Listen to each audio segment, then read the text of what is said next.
diberikan yang mirip-mirip. Diberikan yang mirip-mirip tapi beda hakikat. Jadi Allah namakan nikmat surga dengan apa? Rizki. Allah namakan nikmat dunia dengan apa? Rizki. Taib.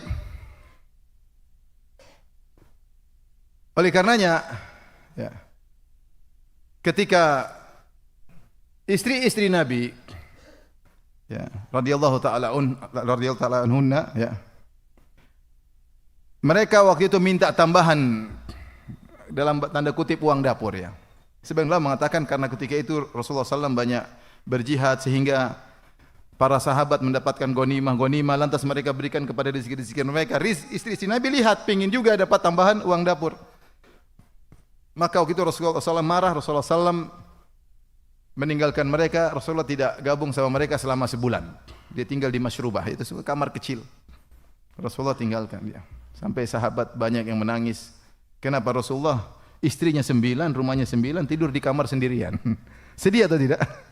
Sedih. Ya, para sahabat cinta sama Nabi SAW. Rasulullah tidak datangi mereka selama sebulan. Kenapa? Karena mereka minta tambahan. Ya, mereka wanita bisa punya kesalahan. Dan dengan demikian Allah tegur mereka agar mereka menjadi lebih baik. Karena yang bisa hidup sama Nabi hanyalah orang-orang zuhud. Maka turunlah ayat dalam surat Al-Ahzab dengan ayatul takhyir. Ayat pilihan. Yaitu mau hidup mewah-mewah tapi cerai atau mau hidup dengan saya dengan zuhud. Allah turunkan, ya ayuhan nabi, qul li azwajika in kuntunna turidul hayatad dunya wa zinataha fata'alaina umatti'kunna wa usarrihkunna sarahan jamila. Wahai Nabi, katakanlah kepada istri-istrimu. 9 istrinya ditanya satu-satu. Kalau kalian ingin kehidupan dunia dan perhiasannya, fata'alaina, kemarilah. Umatti'kunna, aku akan berikan kepada kalian kesenangan, silakan. Rasulullah mau kasih harta bisa. Rasulullah kalau dapat ghanimah banyak sekali. Rasulullah mau kasih harta bisa. Tapi apa setelah itu? Wa usarrihkunna sarahan jamila. Setelah itu cerai baik-baik. Harta tapi cerai. Enggak bisa hidup sama Nabi dengan hidup mewah-mewah. Wa in kuntunna turidinallaha wa rasulahu wad daral akhirah fa innallaha 'adda lil muhsinati minkunna ajran 'azima. Tapi kalau kalian ingin Allah dan Rasulnya dan hari akhirat, maka Allah akan siapkan ganjaran yang besar. Di mana? Di surga. Setelah itu beberapa ayat kemudian Allah berfirman, ya nisa'an nabi, may yaqnut minkunna lillahi wa rasulihi wa ta'mal salihan nu'tiha laha ajraha marratain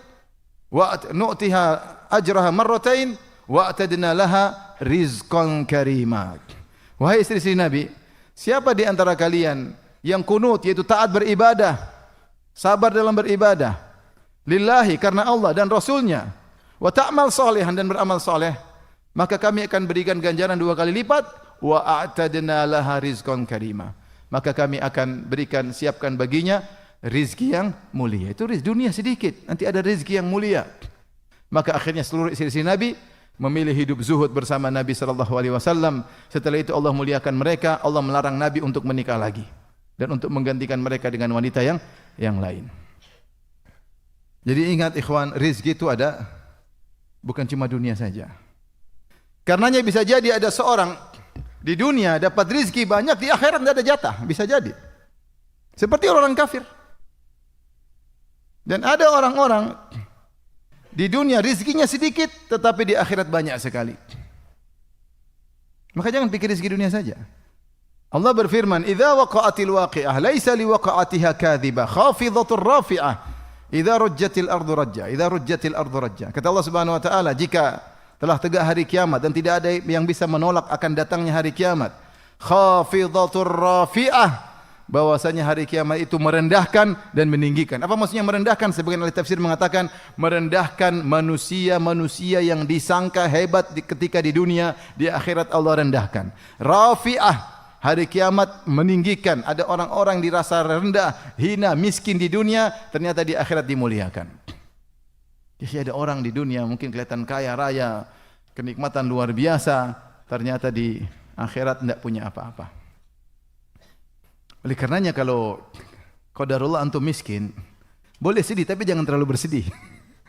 Bisa jadi jatah di akhirat apa? Banyak. Oleh karenanya ketika Umar bin Khattab radhiyallahu anhu datang ke Masyrubah dalam Sahih Bukhari tadi ketika Rasulullah meninggalkan istri-istrinya. Masyrubah kamar kecil, tidak ada apa-apa. Hanya melihat sebagian, tidak ada apa-apa di kamar. Kalau nggak salah cuma ada kulit-kulit yang kulit-kulit samak. Ya Rasulullah tidak punya apa-apa. Maka Umar berkata, ya Rasulullah, mereka Romawi, Kaisar, Kisra, mereka diberikan dunia. Ya, sementara kita begini, tidakkah berdoa untuk umatmu? Maka Rasulullah marah, kata Rasulullah sallam, afi syakkin anta ya ibn al-Khattab, kau ragu wahai Umar, haula'i qaumun ujilat lahum thayyibatuhum fil hayatid dunya, mereka adalah kaum yang kesenangan dunia disegerakan, kesenangan mereka di akhirat disegerakan di dunia, di akhirat mereka tidak dapat apa-apa. Allah berkata kepada mereka pada hari kiamat kala, adhabtum thayyibatikum fil hayatid dunya wastamta'tum biha, kalian telah menghilangkan kesenangan akhirat kalian di dunia, sudah kalian ambil semuanya jatah. Oleh karena di antara fikih sebagian sahabat, ini fikihnya Umar dan fikihnya Abdurrahman bin Auf radhiyallahu anhuma, jika seorang terlalu bersenang-senang di dunia, maka jatahnya di akhirat dikurangi. Dalam riwayat ketika Umar bertemu dengan Jabir bin Abdullah dan dia membawa apa namanya, laham, yaitu daging, maka Umar tegur, afa kullama ishtahita syai'an ishtaraitahu, apa setiap kau ingin sesuatu kau beli? Tidakkah kau mendengar firman Allah Subhanahu wa taala, adhabtum thayyibatikum? Tidakkah kau lihat firman Allah Subhanahu wa taala, kalian telah menghilangkan, menyirnakan jatah kalian di dunia, di akhirat di dunia. Kalian telah menyegerakan jatah kalian akhirat untuk bersenang-senang di dunia. Sehingga sebagian sahabat memandang terlalu bersenang-senang di dunia mengurangi jatah di mana? Di akhirat. Dan ini juga pendapat Abdurrahman bin Auf. Abdurrahman bin Auf radhiyallahu anhu ketika dia berpuasa, kemudian dia ingin berbuka, dihidangkan makanan. Tiba-tiba dia ingat Mus'ab, dia mengatakan, Mus'ab bin Umair meninggal dunia dalam kondisi mati syahid. Kami tutup kepalanya dengan, tidak ada yang dia tinggalkan kecuali selembar burdah, selembar kain. Hartanya tidak ada sama sekali kecuali selembar kain. Itu pun kalau buat nutup kepalanya, kakinya kelihatan. Kalau untuk kedua kakinya, kepalanya kelihatan. Untuk kain kafan aja enggak cukup hartanya. Kata Abdurrahman bin Auf, huwa khairun minni, dia lebih baik daripada aku, kata Abdurrahman bin Auf. Itu dengan penuh tawadhu. Kemudian kata beliau, thumma futiha lana, ya, atau busita lana minad dunya ma busit, kemudian dibukakan bagi kami dunia sebagaimana telah dibukakan. Wa inna nakhafu, dan sungguhnya aku khawatir, ini adalah kenikmatan surga yang disegerakan. Maksud saya ikhwan, seorang ya ketika jadi orang miskin bertakwa, jadi orang kaya bertakwa, tetapi rizki itu ada 3, bukan rizki dunia saja. Ada rizki di alam barzakh, ada rizki di akhirat. Kalau kita tidak bisa menyaingi orang rizki di dunia, saingi dia untuk rizki di akhirat. Bisa jadi orang yang Anda lihat sekarang depan Anda adalah seorang yang miskin, bisa jadi di akhirat dia kaya raya. Bisa jadi Anda lihat seorang kaya raya di dunia, di akhirat dia enggak punya apa-apa. Saya sering sampaikan contoh, saya punya pembantu. Dulu saya punya pembantu. Dia setiap gajinya 100% dia kasih ibunya. Setiap gajian dia kirim ke ibunya. Itu harta dia 100% dia berikan kepada ibunya. Ini orang seperti ini, kira-kira rezekinya banyak enggak di akhirat? Akan ganjaran yang banyak, dia berbakti. Kita mungkin meremehkan, tapi ternyata dia luar biasa.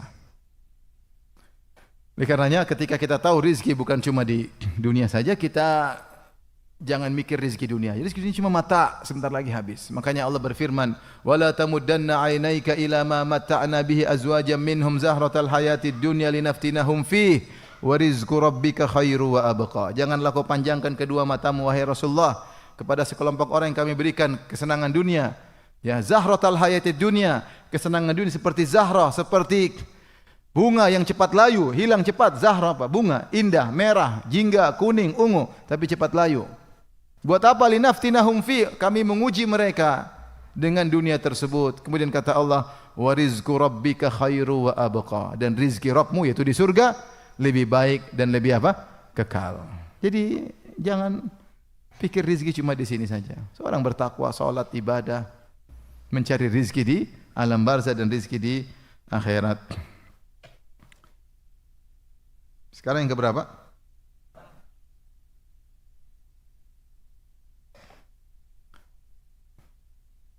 Taib. Berikutnya ikhwan, bahwasanya rizki tidak terbatas pada materi saja. Ini perlu kita perhatikan. Rizki tidak terbatas pada materi saja. Ya, kalau kita buka di kamus-kamus Arab, rizki itu yang bermanfaat bagi manusia. Ya. Dan ini juga pendapat Syekh Utsaimin rahimahullah, bahwasanya rizki itu sesuatu yang bermanfaat bagi manusia. Bermanfaat bagi manusia, baik badannya maupun rohaninya maupun agamanya. Itu semuanya apa? Rizki. Rizki secara umum ternyata terbagi menjadi dua. Materi dan non materi. Materi dan non materi. Contoh rizki materi seperti apa? Seperti rumah, ya. Dapat rumah besar sebab kebahagiaan, bagus punya rumah besar, ya, punya kendaraan, ya. Ada makanan, minuman, ya. Non materi seperti apa? Kesehatan, sehat, ya. Non materi. Kenyamanan, keamanan. Saya kemarin ketemu kawan dari Palestina, ya, dari kota Al-Khalil di Palestina, ya. Dia bilang dia sekitar berapa bulan di Indonesia. Dia bilang subhanallah, di sini orang tidak sadar bahwasanya mereka dalam kenikmatan yang luar biasa. Itu kenikmatan apa?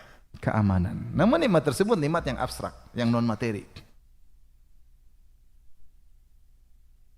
Belum lagi kalau kita bicara non materi terkait agama. Kita ngaji, kita sholat, baca Quran, nikmat ya akhi, nikmat luar biasa. Ya. Rumah tangga, ya. Banyak hal nikmat-nikmat non materi yang dirasakan. Apalagi seorang beriman kepada Allah, Allah akan berikan kebahagiaan. Makanya kata Ibnu Taimiyah rahimahullah taala, inna fid dunya jannatan man lam yadkhulha lam yadkhul jannatal akhirah. Di dunia ini ada surga. Itu kebahagiaan. Siapa yang tidak bisa masuk dalam surga dunia, dia tidak bisa meraih surga akhirat. Maksudnya apa? Kata Ibnu Taimiyah, orang beriman pasti bahagia. Apapun kondisinya dia pasti apa? Bahagia. Kalau dia tidak bisa bahagia di dunia, berarti di akhirat juga tidak bahagia. Ibnu Taimiyah mengucapkan begitu, bukan dia orang kaya, bukan dia orang senang-senang. Dia di penjara berulang-ulang. Tapi dia merasakan kebahagiaan. Sebagaimana perkataan para sebagian salaf. Lau alimal muluk wa abna al muluk ma nahnu alaihi minan naim lajaladuna alaihi. Seandainya para raja, para pangeran tahu tentang kebahagiaan yang kami dapatkan, itu rizki non materi, tentu mereka akan memaksa untuk merebut dari kami. Oleh karenanya orang kalau bertakwa, Allah akan berikan apa? Kebahagiaan. Ketahuilah ikhwan dan akhwat yang rahmati Allah Subhanahu wa taala, betapa banyak orang diberikan kebahagiaan, rizki materi, namun tidak dapat rizki non materi. Banyak orang kaya raya tapi hidup sengsara, narkoba, tidak ada ketenangan. Bahkan Allah sebutkan orang-orang munafik, tentang orang-orang munafik, kata Allah Subhanahu wa taala, ya. Fala tu'jibuka amwaluhum wala auladuhum. Innama yuridullahu liyu'adzibahum biha fil hayatid dunya. Janganlah engkau takjub dengan harta mereka dan anak-anak mereka. Sungguhnya Allah ingin mengadab mereka biha, dengan anak-anak dan harta mereka fil hayatid dunya, dalam kehidupan dunia. Jadi ada orang diberi rizki materi itu menyiksa dia. Ada, Allah sebut dalam Al-Quran. Dia dapat rizki materi tapi dia tersiksa. Dia tersiksa. Buktinya banyak ya. Saya sering sampaikan, saya ketemu dengan ada non muslim, orang kaya punya properti, saya ngobrol di pesawat. Akhirnya ngobrol-ngobrol, saya bilang, Bapak bagaimana sekarang, apa yang Bapak, kesedihan yang Bapak rasakan? Dia bilang, saya lagi sedih, anak-anak saya yang saya biayai, saya sekolahkan, sekarang mereka tidak ada yang hubungi saya, tidak ada kunjungi saya. Dia punya anak-anak, dia tersiksa. Di saat masa tua dia ingin anak-anak merawatnya, menelponnya, mengunjunginya, ziarah kepadanya. Anak-anak cuek dengan kehidupan, anak tidak tahu diri, anak durhaka. Dia sengsara dengan anak-anaknya. Antum kalau lihat di Eropa tentu tidak semua, tapi banyak. Kita lihat sendiri di Eropa, orang-orang non muslim sudah tua jalan sendiri dengan anjing. Tapi kalau lihat orang muslim, subhanallah, orang tua didorong sama anaknya, cucunya rebut-rebutan.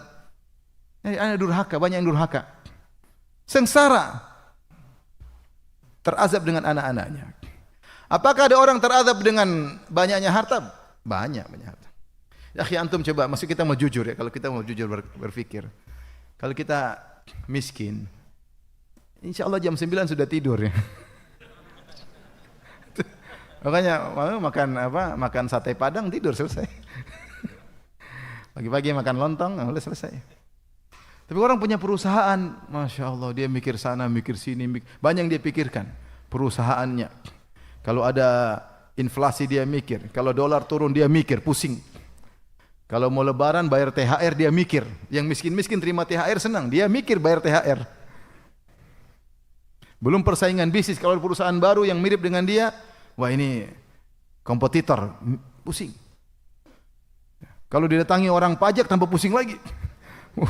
Enggak gampang. Banyak yang dia mau urusin. Saya pernah ketemu dengan seorang pejabat, dia sudah mempensiunkan diri. Dia bilang, Ustadz, antum enak jam 8 jam 9 udah tidur. Kadang kami jam 2 baru mulai rapat, jam 2 malam. Kadang kami jam 2, itu bukan kadang, sering. Jam 2 malam kami mulai susun strategi politik dan yang lainnya. Ya, jadi bisa jadi rizki materi yang didapatkan jika tidak digunakan sesuai dengan syar'i justru mendatangkan kesengsaraan. Innama yuridullahu liyu'adzibahum biha fil hayatid dunya. Allah ingin menyiksa mereka. Bayangkan koruptor, dia punya uang banyak. Uangnya banyak. Terus dia simpan, dia bingung simpan di mana? Takut ketahuan. Akhirnya simpan di bawah tempat tidur. Sedikit-sedikit dia periksa, masih ada enggak? Jangan-jangan diambil sama tuyul. Atau babi ngepet. Periksa, takut. Dia mau belanja, takut. Uang banyak, mau beli mobil mewah, takut ketahuan orang pajak. Jadi gemes kan, mau beli, aduh nanti ketahuan. Gelisah atau tidak? Kalau antum nggak bisa beli kan nggak gelisah, aman. Nggak bisa beli, nggak bisa beli. Kepingin pun nggak karena duit nggak ada, tahu diri. Dia duit banyak mau beli takut, beli banyak takut diperiksa, takut. Oleh karenanya tidak mesti orang kaya lebih bahagia daripada antum, tidak mesti. Ini benar, ini bukan main-main. Tidak mesti mereka lebih bahagia daripada antum. Antum masya Allah ngaji ada waktu. Sebab orang kaya nggak bisa ngaji. Gimana mau ngaji? Ngitung duit belum selesai. Tanda tangan belum, cek belum selesai. Gimana mau ngaji? Gimana ada ketenangan? Orang banyak sebagian mereka tidak bisa tidur. Kapan tidur? Kalau Jumatan tidur dengan ceramah tidur. Jadi mas saya jangan terlalu hasad sama orang kaya. Jangan, rezeki masing-masing Allah tahu. Yang penting kita nikmati, kita bersyukur. Tidak mesti orang kaya lebih baik daripada antum. Sebagai contoh, kata Ibnu Qayyim rahimahullah, Allah mentakdirkan dunia ini akan dirasakan kelezatan jika telah melalui kesusahan. Kapan kita merasakan makan itu enak? Ketika kita lapar. Kalau enggak lapar enak enggak? Enggak enak. Kapan kita merasakan minum itu lezat? Ketika kita dahaga. Setelah dahaga payah baru minum lezat. Kapan kita merasakan tidur itu nyaman? Kalau kita lelah. Kalau kita nggak lelah nggak bisa tidur, nggak enak. Taruhlah antum orang kaya, selalu nikmat, kemana-mana naik bisnis kelas, bahkan punya jet pribadi. Antum gitu-gitu aja monoton. Tapi orang miskin, tiba-tiba naik bisnis kelas, wah kayak di surga. Kalau dia sudah biasa, nggak biasa-biasa aja. Buktinya orang kalau pendaki gunung, kapan dia merasakan bahagia? Ketika naik gunungnya susah, ya tidak? Dia ada kebahagiaan. Kalau gunungnya cuma 1 meter, ngapain dia naik? Dia mau gunungnya 3 kilo, 4 kilo, dia naik supaya dia, wah, itu sudah konsep kehidupan dunia. Kalau sudah bersusah-susah, baru kemudian merasakan apa? Kelezatan. Maka bukan berarti orang yang nyaman kemudian dilayani, kemudian semua, belum tentu dia bahagia, belum tentu dia stuck. Beda orang yang variatif, kadang susah, kemudian senang, kadang susah, senang. Dia dapat kebahagiaan yang tidak dirasakan oleh mereka. Jadi pilih mana? Miskin atau kaya? Kaya dong Ustaz. Kaya yang bersyukur. Ini kan kita hiburan, kan tidak semua antum kaya. Ada di antara antum yang kaya, ada yang miskin, ada yang sok kaya, yang macam-macam.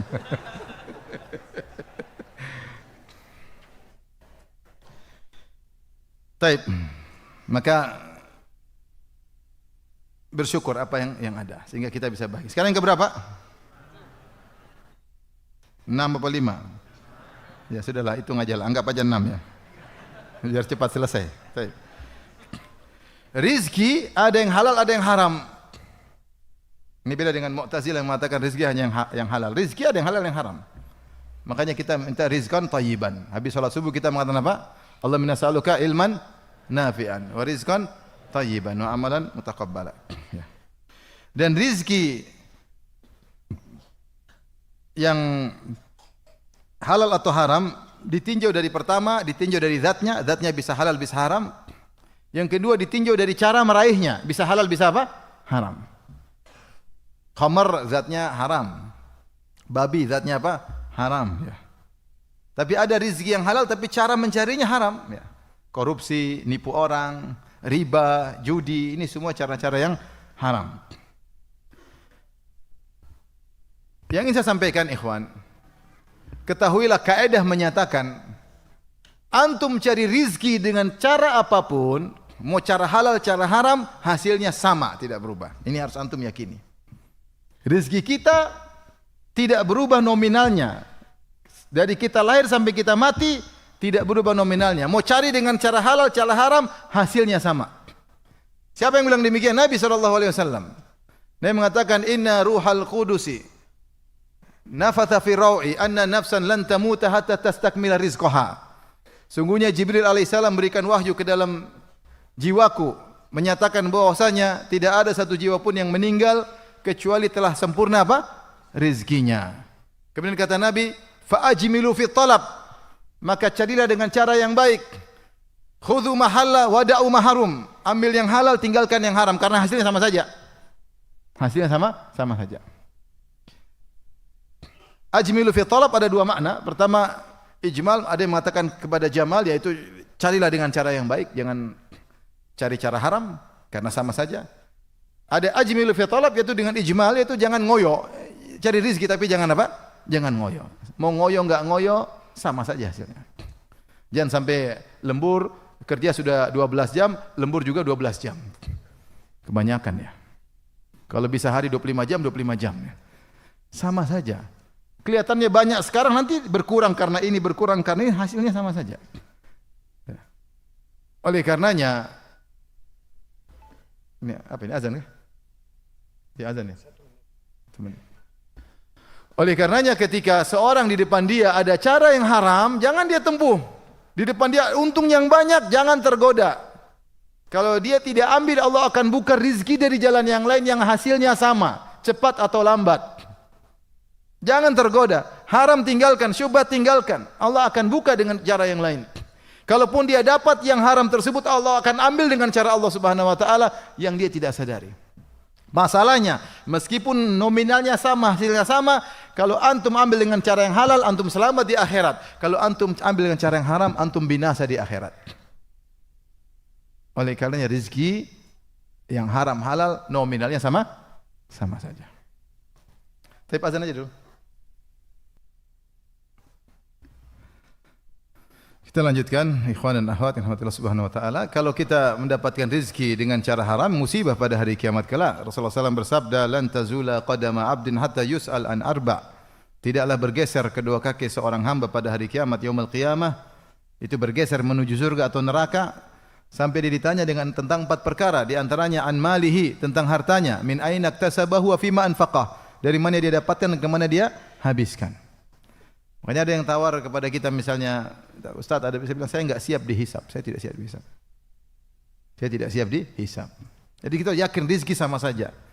Disebutkan, dikisahkan ada seorang salaf yang dia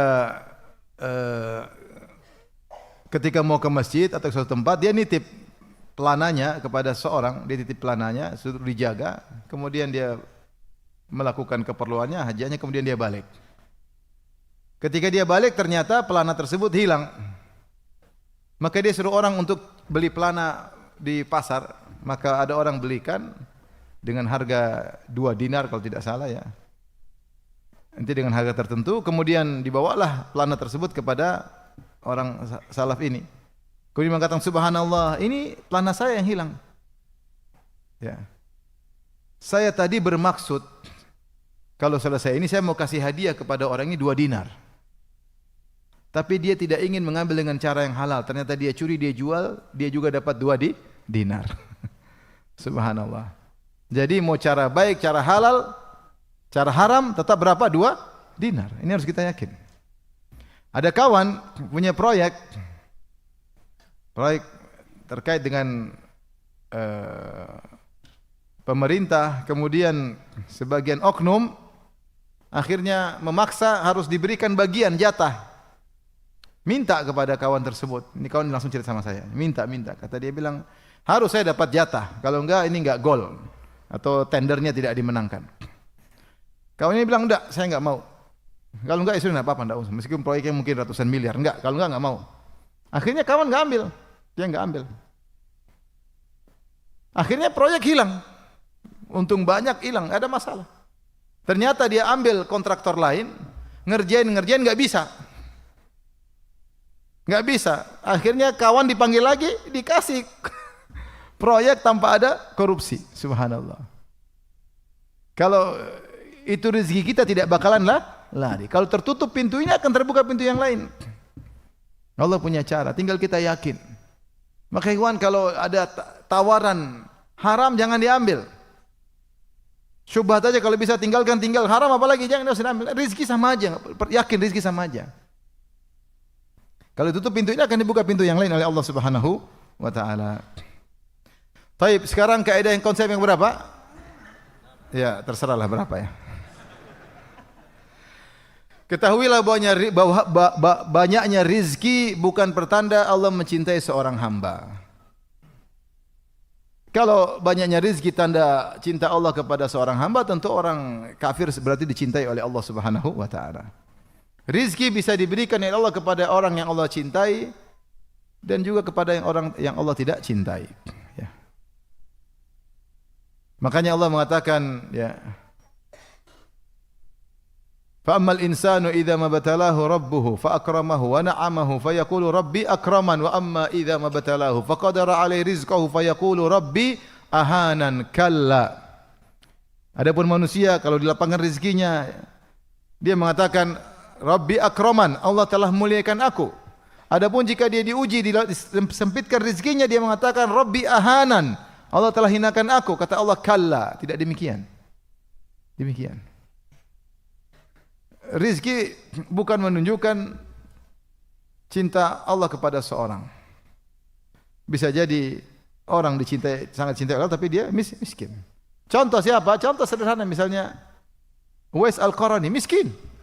Padahal Rasulullah mengatakan khairu tabi'in Uwais Al-Qarani. Miskin. Sampai dia dituduh di kaumnya mencuri. Subhanallah. Uwais Al-Qarani.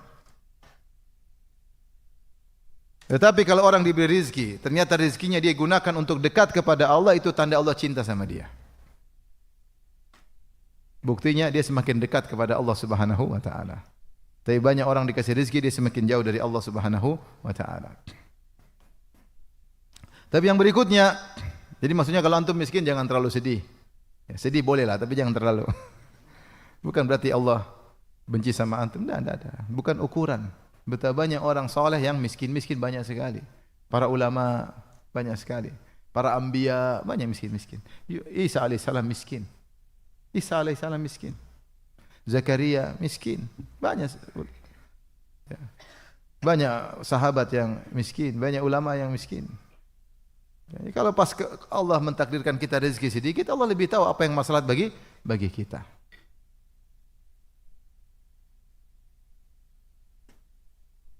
Saya punya pengajian judulnya 17 sisi baik dari musibah. Mungkin kalau antum merasa miskin musibah, tolong nonton video itu ya. Saya tidak mau bahas sekarang. 17 sisi baik di balik apa? Musibah. Taib. Yang berikutnya, semua rizki telah diatur oleh Allah Subhanahu wa taala, telah dijamin oleh Allah Subhanahu wa taala. Jangankan manusia, bahkan hewan juga telah diatur rizkinya. Allah Subhanahu wa taala berfirman, ya.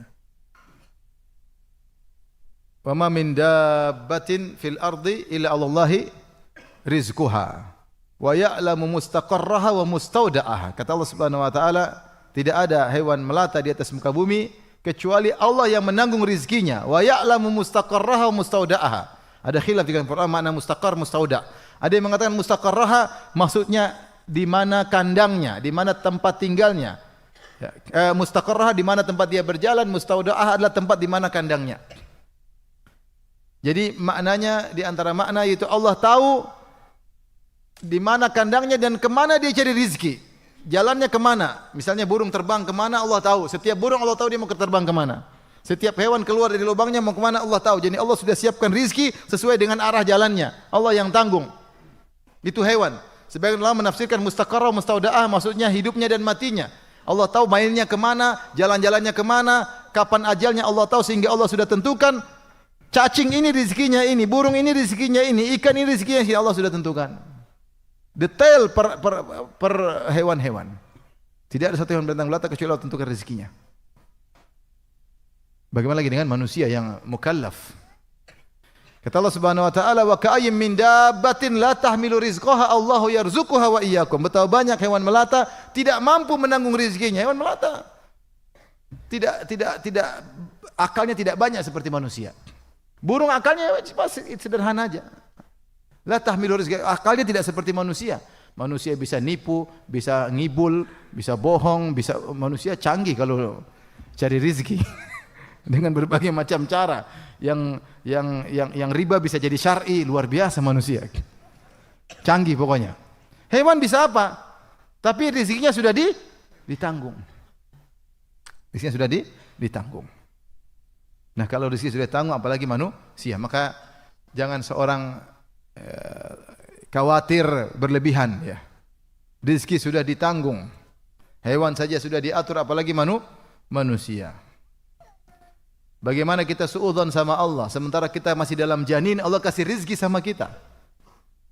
Kita kecil belum bisa cari rizki, Allah sudah kasih rizki lewat kedua orang tua kita. Setelah kita dewasa sudah punya kemampuan, sudah pandai berfikir, sudah lebih matang, kemudian takut tidak dapat rizki, ini suudzon kepada Allah Subhanahu wa taala. Maka yakin rizki sudah ditentukan. Sebagaimana seorang yakin ajalnya sudah ditentukan. Banyak orang kalau ajal tenang, kalau ajal enggak. Tapi kalau rizki dia enggak percaya. Padahal perkara rizki dan ajal sama saja. Malaikat ketika mencatat bikatbi rizkihi wa ajalihi, rizkinya ajalnya dicatat, maka sudah ditentukan. Baik, berikutnya.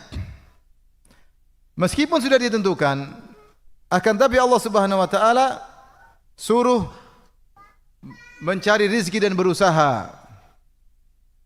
Karena semua yang ditakdirkan, yang dicatat di Lauhil Mahfuz bukan cuma hasilnya, tapi tercatat akibat dan juga sebabnya. Si fulan mati, tapi karena apa Allah catat? Si fulan kaya karena apa? Miskin karena apa? Ada semua catatannya. Maka kita menempuh sebab untuk menuju akibat tersebut, meskipun semuanya sudah dicatat. Ya. Meskipun semuanya sudah dicatat, tapi kita harus menempuh sebab karena yang dicatat di Lauhil Mahfuz sebab dan apa? Akibat. Sebagaimana kita yakin bahwasanya kenyang dan lapar sudah ditakdirkan, tapi kita tahu kalau mau kenyang ya makan. Sebagaimana kita yakin bahwasanya punya anak atau tidak sudah ditakdirkan, tapi kalau kita mempunyai anak kita nikah supaya punya anak. Oleh karenanya masalah rezeki Allah juga suruh cari dalam banyak ayat. Seperti dalam firman Allah Subhanahu wa taala, "Huwallazi ja'ala lakumul arda dhalulan famshu fi manakibiha wa kulu min rizqihi." Dialah Allah yang telah menundukkan bumi bagi kalian. Yaitu Allah menundukkan bumi agar mudah dipijak, agar mudah untuk dilewati. Famshu fi manakibiha, berjalanan menuju manakib. Sebagian ahli tafsir mengatakan manakib seperti ini, maksudnya tempat-tempat yang tinggi. Kalau kau harus cari rezeki ke tempat yang tinggi, tempuhlah tempat tersebut. Jalan. Jangan malas-malasan. Kalau memang harus dilewat tempat tinggi, pergi ke sana. Famshu fi manakibiha. Itu Allah suruh berusaha. Allah suruh berusaha. Tetapi di akhir ayat kata Allah, wa kulu min rizqihi wa ilaihi nusyur. Makanlah rezeki Allah, ingat kalian akan dikembalikan kepada Allah Subhanahu wa taala. Contoh lagi firman Allah Subhanahu wa taala, "Fa idza qudiyatis salatu fantashiru fil ardi wabtaghu min fadlillah." Kalau selesai salat Jumat bertebarlah, carilah rezekilah, carilah karunia Allah. Tapi kata Allah, "Wazkurullaha katsiran." Jangan lupa banyak ingat Allah. Ini maksud cari rezeki tapi jangan lupa ingat Allah. Cari rezeki tapi jangan lupa kepada Sang Pemberi rezeki. Ini cari rezeki tapi lupa kepada Sang Pemberi apa? Rezeki. Bahkan Allah Subhanahu wa taala menyuruh kita berusaha. Wa huwa alladhi sakhkhara al-bahra litakulu minhu lahman tariya wa tastakhriju minhu hilyatan talbasunaha. Dialah Allah yang telah menundukkan lautan bagi kalian agar kalian bisa makan daging segar. Mancing, Allah suruh mancing. Bukan cuma mancing aja, wa tastakhriju minhu hilyatan talbasunaha, untuk kalian ambil mutiara, berarti kan perlu menyelam usaha. Berarti Allah suruh usaha.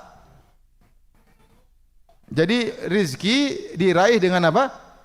Usaha. Berusaha.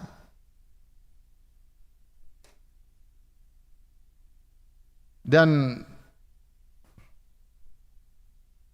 usaha tersebut tentu harus benar. Tapi yang terakhir, bahwasanya untuk mencari rizki, pertama dengan sebab duniawi, yang kedua dengan sebab ukhrawi. Sebab duniawi banyak caranya, jadi dokter, jadi guru, jadi dosen, ya, jadi pedagang, jadi kontraktor, ya, jadi sales, jadi broker, jadi apa terserah, yang penting halal. Ini masing-masing dibukakan oleh Allah cara-cara mencari rizki. Tapi ada pintu-pintu rizki yang ukhrawi yang mungkin lebih efektif daripada cara-cara duniawi. Jangan disepelekan. Jangan disepelekan. Di antaranya yang pertama misalnya adalah dengan menyambung silaturahmi. Man ahabba an yubsata lahu fi rizqi wa yunsa'a fi athari falyasil rahimah. Siapa yang ingin lapangkan rizkinya, dipanjangkan umurnya, maka sambung silaturahmi. Orang yang sibuk sambung silaturahmi, rizkinya lancar. Rizkinya lancar. Ini di antaranya. Allah tambah-tambahkan rizkinya. Tambah-tambahkan. Saya tidak ada teman yang saya kenal perhatian sama silaturahmi kecuali rezekinya lancar. Tidak ada teman yang saya kenal perhatian sama kerabatnya kecuali rezekinya apa? Lancar. Kemudian antaranya yang kedua, misalnya kafalah kepada penuntut ilmu. Dalam satu hadis dalam Sahih Salihin disebut ada seorang, dua orang, satu kerja, satu menuntut ilmu sama Nabi. Akhirnya saudaranya mengeluh, ya Rasulullah, ini saudaraku tidak kerja. Maka Rasulullah mengatakan la'allaka turzaqu bihi. Kata Nabi, bisa jadi kau dapat rezeki gara-gara dia, lewat dia. Bisa jadi kau dapat rezeki lewat apa? Lewat dia. Jadi karena kau ngurusin dia nuntut ilmu, kau dapat rezeki lewat dia. Dalam hadis juga, saya lupa lafalnya tapi maknanya, Allah Subhanahu wa taala memberikan rezeki pada suatu kaum lewat kaum yang lain. Jika mereka terus menafkahi kaum tersebut, maka mereka terus diberi rezeki oleh Allah. Jika mereka tidak mau, Allah akan ganti dengan kaum yang lain. Subhanallah. Di antara nasihat yang pertama kali ketika sampai Madinah, saya tidak lupa tentang guru saya itu cerita. Dia bilang ada seorang selalu kalau dapat rezeki dia kasih ke orang lain. Dia kasih. Sampai teman-temannya tegur, ente kan dapat rezeki kasih orang. Kata dia, saya punya kebiasaan sama orang, Allah punya kebiasaan sama saya. Kebiasaan saya kalau saya dapat rezeki saya kasih, kebiasaan Allah kalau saya kasih saya dikasih lagi sama Allah. Kalau saya rubah kebiasaan saya terhadap orang, saya takut Allah rubah kebiasaannya. Terkadang seorang hanya mengkafalahi, mungkin anak yatim satu orang, dua orang, ternyata Allah buka rezekinya banyak. Uang yang dia keluarkan untuk anak yatim tersebut tidak seberapa dengan keuntungan yang Allah berikan di dunia, tidak sebanding. Tapi ternyata ini adalah pintu untuk buka rezeki yang banyak. Terkadang seorang silaturahmi cuma kasih sedikit, tapi ternyata Allah ganti dengan sangat banyak. Ketika dia ikhlas kepada Allah, dia tidak mencari dunia, tidak mencari sanjungan, tidak mencari pengakuan dari orang, Allah ternyata kasih rezeki yang banyak. Yang menakjubkan, saya punya teman-teman kerja sama orang kafir. Orang kafir terus meyakini ini, dia mengatakan ini fulan, kaum muslim, ini bantu sana anak yatim. Dia pingin biar usaha kita, perusahaan kita apa? Baik, bantu anak yatim. Orang kafir yakin. Pokoknya kau bantu anak yatim, rezeki kita apa? Perusahaan kita dijaga oleh Tuhanmu atau Tuhanku, terserahlah. Maksud saya dia percaya itu. Menakjubkan ya. Oleh karenanya benar usaha duniawi tidak kita sepelekan, kita kerjakan, tapi usaha ukhrawi ini sangat penting. Di antara usaha ukhrawi agar kita mendapat rezeki, tawakal. Kata Ibn Rajab Al-Hambali, tawakal yang kuat dengan sebab yang sedikit rezeki banyak.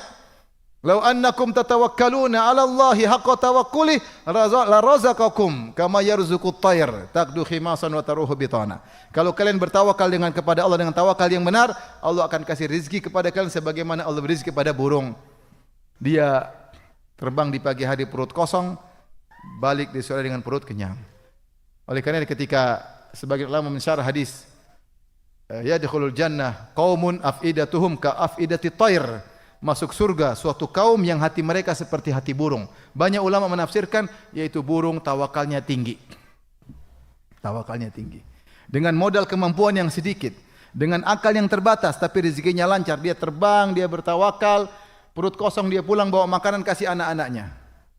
Maka terkadang seorang agar rezekinya mudah, dia bertawakal kepada Sang Maha Pemberi rezeki. Dia tahu bahwasanya rezekinya bukan dari bosnya, bosnya dari Allah cuma lewat bosnya.